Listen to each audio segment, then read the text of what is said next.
뭐 나도 그렇게 뭐 사실은 아까도 얘기했지만 모공에 대해서 떳떳하게 얘기할 수 있을 만한 피부를 가진 사람은 다 가지려고 하지 마세요.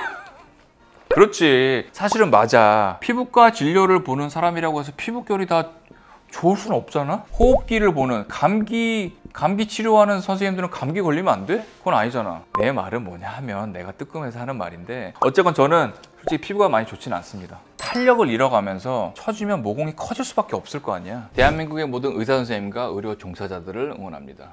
안녕하세요. 쉽게 얘기하고 친구 같은 여러분들의 5분 닥터 청담동 피부과 김원장입니다. 오늘도 만나서 반갑습니다. 원장님 그 원장실 오랜만이네요. 그치, 오랜만이지. 오늘 뭐 할까?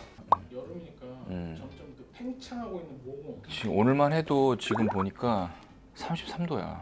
엄청 더운 날이긴 하네. 오늘 어떻게 그럼 모공? 털구멍? 오케이.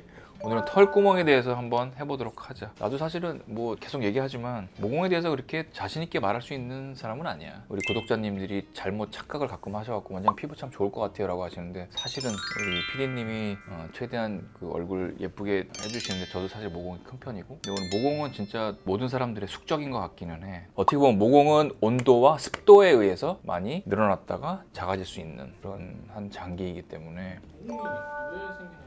모공, 우리 얼굴이나 여기 다 털이 있잖아. 털이 막혀있는 그 구멍이 그냥 모공인 거야. 우리 어렸을 때 애기 피부는 정말 깨끗하잖아. 모공이 없어 보이고. 사실은 있어. 다 있는데 우리가 사춘기를 지나면서 호르몬의 영향을 지대하게 받게 되면서 사춘기가 지나면 모든 것들이 커지잖아. 키도 커지고 코도 눈도 전반적으로 사춘기를 넘어서면서부터 제2차 성징이 일어나고 하면서 다 장기들이 커지고 하는데 그러면서 피지선이 발달하거든. 또 피지선이라는 거는 모공 옆에 같이 붙어있는 분비샘인데 걔네들도 발달을 호르몬에 의해서 하기 때문에 걔네들이 빠져나가는 그 모공 자체가 커질 수밖에 없고 그러면서 사춘기가 지나면서 이게 점점 커질 수밖에 없는 그런 것들이 이제 모공이고 그러니까 첫 번째는 가족력이고 자기의 본연의 모습인 거고 두 번째는 이제 기온, 온도에 의해서 그런 것들이 많이 생기고 모공이라는 건 그런 거고 두세 가지에 의해서 모공이 좀 커지는 그런 것들이 좀 있지. 일단 모공들은 그런 이유 때문에 원래 다들 갖고 태어나는 거지만 사춘기를 넘어서면서부터 사춘기가 지나고 피지선 분비의 양이 적어지는 때가 되면 다시 늘어났던 게 작아져야 되는 것들이잖아. 근데 그렇지 않고 늘어나 있는 경우에 성인들이 이제 고통을 받게 되는 것들이고 그러면서 피지선이 늘어나면서 뭐가 또 같이 생기겠어?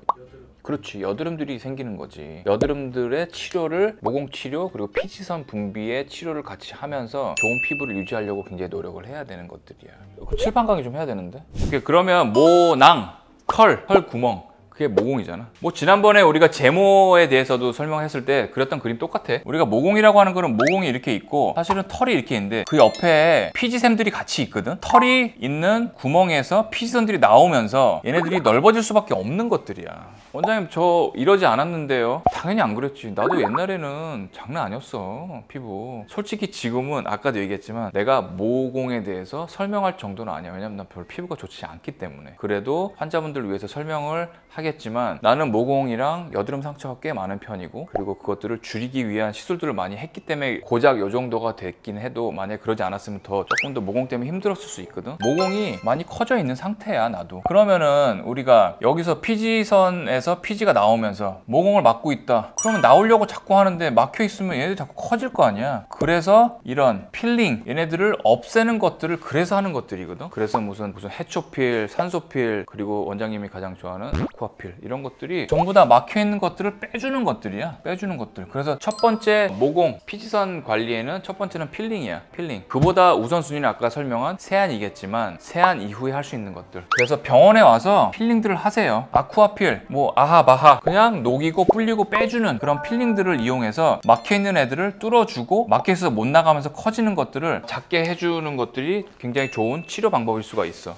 그래서 코에도 우리 이렇게 블랙헤드 막 박혀 있잖아. 얘네들 전부 다 모공의 옆에 있는 피지선들이 막고 있기 때문에 애들이 산소와 만나는 산화작용 때문에 애들이 까매지는 거거든. 그러면 붙어있으면 계속해서 피지 분비가 왕성한 사춘기 이럴 때 못 나가니까 까매지고 모공은 넓어지고 얘네들 빼낸 이후에도 모공은 계속 커져 있고 그렇기 때문에 설명드렸던 모공 치료 청소를 하는 게 굉장히 중요해. 그 전에 뭐가 중요하다고? 세수, 세안이 중요하고 또 한 가지 방법은 우리가 아무리 얘네들을 청소한다고 해도 계속해서 피지에서 피지선이 발달해서 계속해서 피지가 나온다라고 하면 뽑으면 생기고 그럼 힘들 거 아니야. 그래서 아이소트레티논이라고 하는 우리가 옛날에 로아큐탄 그리고 이서티논 이런 약들을 이용해서 이 옆에 달려있는 피지선들을 수축시키고 피지선들이 나오지 못하게 하는 약들을 이용해서 얼굴을 조금 더 드라이하게 만드는 게 되게 중요해. 근데 얘네들을 또 너무 많이 먹거나 그러면 얼굴이 너무 메마르고 모든 샘이라고 하는 거는 물이 나오는 데잖아. 샘들이 마르기 때문에 얼굴이 드라이해지고 침도 마를 수 있고 그리고 땀도 분비가 좀 적을 수 있고 그러면 이거에 의해서 얼굴에 홍조가 생긴다거나 너무 드라이가 돼서 또 피부염들이 또 올 수가 있기 때문에 이거는 선생님들과 정확하게 상담을 해서 용량을 조절하는 게 필요해. 세안을 잘해서 1차적으로 빼고 두 번째는 병원에서 이런 필링들을 해서 얘네들을 제거하고 세 번째는 병원에서 약을 처방받아서 피지선을 줄이는 그런 세 가지 방법, 여러 가지 방법이 있지만 가장 우리가 필수적으로 할 수 있는 건 이 세 가지 방법인 것 같아.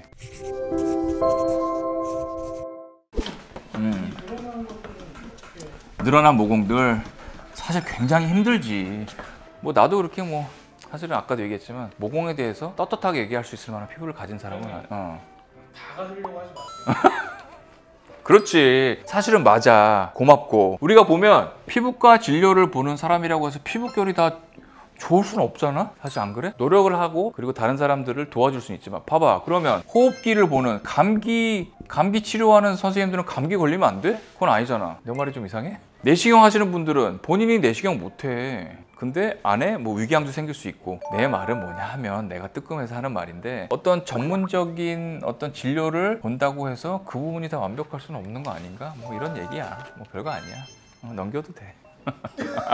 어쨌건 저는 솔직히 피부가 많이 좋지는 않습니다. 원장님들마다 다 여러 가지 방법들을 하겠지만 우리가 아까 옆에서 이렇게 보면 모공이 이렇게 있을 거 아니야. 얘네들한테 미세침 고주파를 막 쏘면서 대명사처럼 여겨지고 있는 시크릿이라고 하는 미세침 고주파, 니들 RF라고 부르는 고주파를 쫙 해서 쏘고 열을 가해서 얘들 재생을 시키고 수축을 시키고 이런 식의 미세침 고주파들을 많이 이용하고 제네시스 아니면 무슨 아그네스 아니면 프락셀 레이저 전부 다 이런 모공에 열을 가하고 레이저를 쏘면서 얘네들을 좁힌다기보다는 모공을 좀 더 탄탄하게 만들어서 더 이상 벌어지는 것들을 많이 방지할 수 있는 그런 시술들을 할 수 있단 말이야. 레이저가 아니더라도 그냥 미세침 이렇게 해서 미세침 이렇게 박혀있는 MTS라고 하는 거나 이런 미세침으로 찔러가면서 얘네들을 자극을 시키고 그리고 그 위에 좋은 앰플들로 집어넣어서 얘네들을 모공을 꽉 잡아줄 수 있게끔 하는 시술들을 하면서 넓어져 있는 모공들을 조금씩 줄일 수는 있어. 내가 제일 좋아하는 시술 중에 하나가 뭐지? 그렇지. 이렇게 벌어져 있는 모공들한테 스킨보톡스를 이렇게 놓으면서 전반적으로 조금씩 이 모공들을 조이는 그런 시술들을 하면 어느 정도 효과를 좀 볼 수가 있을 거야 아마도. 원장님 그러면 모공이 가장 많은 나비존이랑 T존에 좀 넣어주세요 라고 하는데 우리가 나비존에 모공이 되게 많잖아. 여기에 스킨보톡스가 너무 많이 들어가면 웃을 때 그런 표정에 저해를 줄 수 있기 때문에 많이 놓을 수는 없어. 그래서 어느 정도껏 이쪽에 시술을 스킨보톡스 하는 것도 좋은 방법일 수가 있어. 사실은 모공이 이렇게 있으면서 시간이 지나면 이렇게 점점 늘어나거든. 이 모공 자체가 아래로 탄력을 잃어가면서 처지면 모공이 커질 수밖에 없을 거 아니야. 모공을 이렇게 보면 이렇게 있었다고 치는 애들이 늘어짐이 가속화되면 얘네들이 점점 이렇게 아래로 이렇게 벌어지거든. 그럼 모공이 점점 커지는 것들이야. 내려가는 탄력들을 위로 끌어올리는 그런 레이저 리프팅을 함으로써 얘네들이 이렇게 올라가면 늘어져 있었던 게 작아지는 효과를 충분히 볼 수가 있어. 그리고 뭐 반대로 탄력이 좋아지면 모공이 작아지겠지만 모공이 작아지면 또 탄력이 좋아지는 그 뭐 같은 얘기이기 때문에 우리가 레이저 리프팅, 내가 가장 중요하게 여기는 그런 탄력 리프팅은 가능한 한 할 수 있으면 그런 모공 치료와 탄력 치료를 같이 하는 게 되게 좋은 방법일 수가 있어. 이렇게 뭐 여러 가지 뭐 프락셀 뭐 스킨보톡스 뭐 미세침 고주파 뭐 다 얘기했지만 아프지 않고 하는 것들 중에 사실 토닝 기계를 이용해서 하는 스펙트럴 레이저라는 것도 있거든. 토닝을 하면서 피부 결을 좀 좋게 만들면서 토닝 기계로 같이 할 수 있는 스펙트럴 레이저 빔을 쏘면 벌어져 있는 모공에 또 힘을 줄 수 있기 때문에 걔네들 자체도 하면 좋은 치료가 될 수 있는 한 가지 방법이 좀 될 수 있을 것 같아. 모공이라는 게 그렇게 쉽게 치료될 수 있는 것들은 아니지만 계속해서 뭐 늘 얘기하지만 꾸준하게 우리가 노력을 하다 보면 얘네들이 잡고 있는 능력이 또 좋아지기 때문에 이렇게 막 고생을 하면서 이거를 완전히 그냥 버리고 치료가 안 된다고 생각하지 않으셔도 될 것 같아.